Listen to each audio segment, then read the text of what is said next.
अच्छा बच्चों, अब तुम सब घर जाओ। कल से तुम्हारी शिक्षा आरंभ होगी।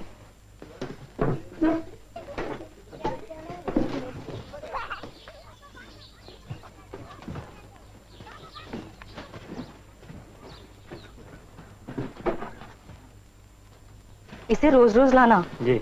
हम इसे बहुत सी बातें सिखाएंगे, पढ़ना लिखना, कुछ व्याकरण, कुछ गणित जी। इसे रोज लाओगे ना? जी रोज लाए।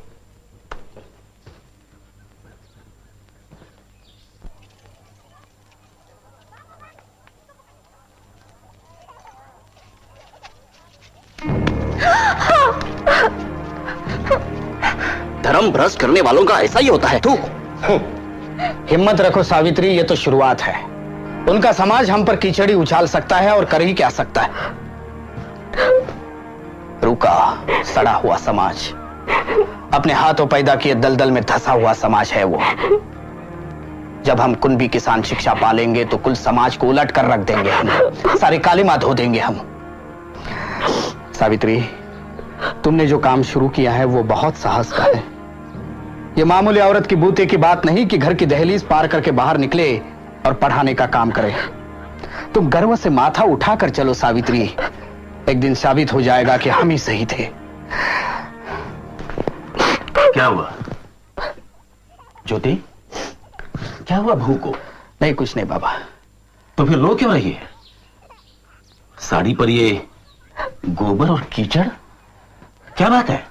वो पाठशाला से लौट रही थी, तब कुछ लड़कों ने उस पर कीचड़ और गोबर फेंका। तो क्या फूल बरसाते? ज्योति, मैंने तुम्हें 20 बार समझाया है कि धर्म कर्म का मामला है, तुम बेकार टांग मत अड़ाओ। शूद्रों को और औरतों को पढ़ने लिखने का अधिकार नहीं है, लेकिन तुम मानते ही नहीं। वो पाठशाला खोलकर तुमने पूना के हर ब्राह्मण को अपना दुश्मन बना लिया है। हर ब्राह्मण नहीं बाबा,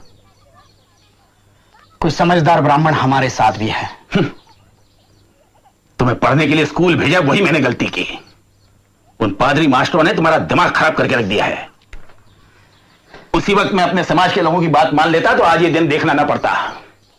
अरे तुम्हें करना हो तो करो, जिद्दी आदमी ठहरे, लेकिन मेरी बहू को उसमें क्यों घसीटते हो? क्योंकि शिक्षा ही इस देश को और हमारे धर्म को बचा सकती है। यह तभी हो सकता है जब हर एक को शिक्षा पाने का मौका मिले। मैं अपने धर्म को भ्रष्ट नहीं कर रहा हूं बाबा, मैं उसे सुधारना चाहता हूं।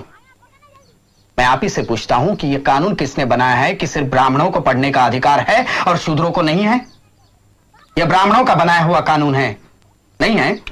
यह सब भगवान की आज्ञा है। भगवान को इसमें क्यों घसीटते हैं आप? हा? किसी भी देश में किसी भी धर्म की कोई किताब भगवान ने कभी नहीं लिखी। हर किताब मनुष्य ने लिखी है, और धर्म पंडितों ने बार बार कहकर यह बात हमारे दिमाग में भर दी है कि यह भगवान की आज्ञा है, ताकि हम कोई सवाल नहीं उठा सके। देखो, शूद्रों और औरतों को भगवान के नाम पर दबाया गया है और कुछ नहीं है। देखो ज्योति, मैं तुमसे बहस नहीं करना चाहता। मैं सिर्फ इतना जानता हूं कि हमारे पुरखों ने कुछ नियम बनाए हैं और हमें उनका पालन करना चाहिए, बस। हाँ, मैंने भी एक नियम बनाया है बाबा। मेरे पीछे पीछे आओ, मेरे पीछे पीछे आओ, रुको नहीं तुम मत घबराओ। धिक्कारो मनु की आज्ञाएं, शिक्षा पाओ और दिलाओ। शिक्षा का आनंद महान, ज्योति का कहना लो मान। बकवास। उन किरस्तानी स्कूलों के मास्टरों ने तुम्हारे दिमाग में ये खुराफात भर दी है।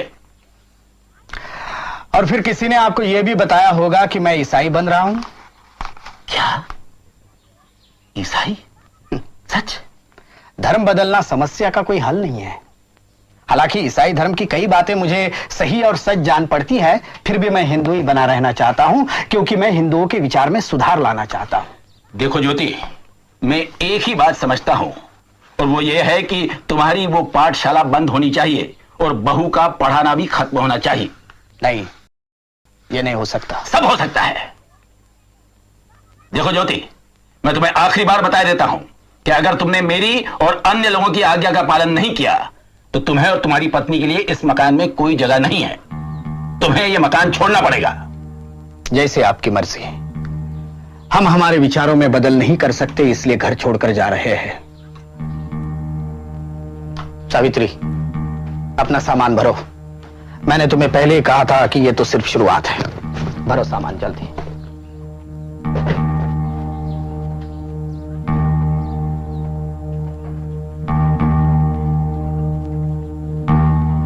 ज्योति तू पागल हो गया है, निराट पागल। अरे